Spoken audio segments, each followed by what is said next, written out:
Abooluganda nga bakulembeddwa mu maama w'omugenzi Justin Nakajumba basinzidde mu lukiiko lwe batuuzizza mu maka gaabwe Butale Kaddugala ne bategeeza nga bwe basazeewo abadde omuyambi wa Ssegirinnya ono nga ye Alex Luwemba avuganye ku kifo ekibaddemu Ssegirinnya.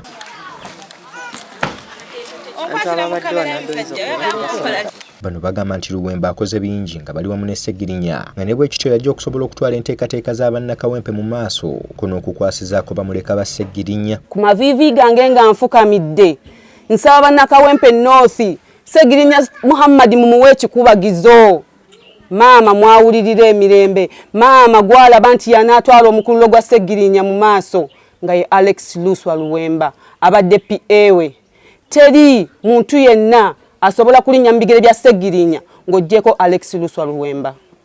Tubasaba buli Ssegirinnya kyalese tamaze nsaba mutunuulire Alex Luswa Luwemba yayinza yekka okutuusa obubaka bwa Ssegirinnya mu maaso. Era tusaba bannakawempe North obwagazi bumwalaga Ssegirinnya Muhammad mu bulamu paka lwe tumutadde mu ttaka bonna mu bwesigise Alex Luswa Luwemba. N'oba ogenze mu vidiyo bw'omugenzi era yakyogeranga yagambanga nti Luswata Luwemba Wemba nga nvuddewo yabanziriranga mbigere. Naffe twagala okutuukiriza akalombolombo k'omugenzi ke yaleka akoze eki ke yaleka alagaanye. Fenno family twatudde ne tulowooza nti omwana Luswata Luwembo engeri gy'abadde abeera nga yabeera mu woofiisi ye ey'abannakawempe batuyambe bamuwa akalulu. Maama wa Ssegirinnya ayongeddeko ng'embeera bwe yabasobedde dda ng'ekyokulya batandise kuwammanta kiwammante nga n'okuzza abaana ku ssomero lugabaanazza bibye. Simanyi na kumanya kyengenda bakolera kubanga n'enjala eno yagwa omusana gwaya kati muli wadde n'akatooke mu lusuku naye muba muzze ne mulaba olusuku engeri gye lufaananamu. Ndi wano abaana bankabirira bukaabirizi abazzukulu bonna bali wano beeyayuya bweyayuya tetulina na kye tulya. Bannamwandu nga bakulembeddwamu Esther Namugalu basiimye abo ababayambyeko omuntu waabwe okuva lwe yakaligibwa mu nkumi okutuuka nga assizza ogw'enkomerero ssaako n'abo abamwesiga ne bamuwa obukulembeze. Mwebale tulaga omukwano ogwo okutulaga obumu. Twebaza nnyo, mwebale nnyo, mwebalire ddala. Nenebaza nnyo mukulu Mpuuga.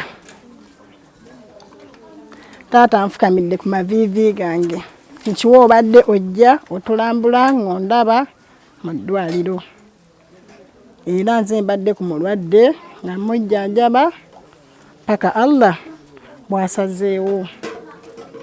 Taata nkwebaza weebale nnyo weebalire ddala. Nenebaza Parliament yonna. Wabula famire ekiikidde ensingo bannakibiina kya National Unity Platform olw'effujjo eryakoleddwa mu kuziika Ssegirinnya olunaku lwa jjo ne batuuka n'okuwamba abamu ku booluganda. Nenvumirira effujjo eryatukoleddwako abavubuka ba Nuupu abaatuwambidde mu nju nga tebatukkiriza kwegazaanyiza ku mulambo gwaffe omulambo ne baguteeka mu mikono gyabwe. Ekyo nkivumirira. Nvumirira abavubuka abo era abaatuyimiriza nga tuva ku muzikiti n'emmotoka yaffe ne bagikuba ng'ate ne mayiti mweri. Kyokka olukiiko lubadde terunaabuka ate omu ku bannamwandu wa Ssegirinnya ono nga ye Twahira Akandinda n'ategeeza nga bw'agenda okuvuganya ku kifo kino okusobola okwongera mu maaso ebyo mwami we byakozeeko. Address the whole world and everyone in the constituency and everywhere. I've been there during the time of jail, running up and down.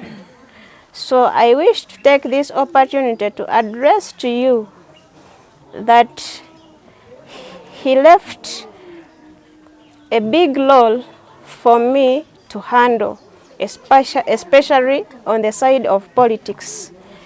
And I wish to inform you today that I have a feeling, a great feeling of taking up his position in the Kawempe North constituency. I beg everyone that has been supporting him in his favor to favor me. I think I'm suitable for his position because I've been there all lives he used to make. I would be the person behind his camera, holding the camera. So I learned most of the skills and what to do. I got a lot of advice, strategies, how to run that thing.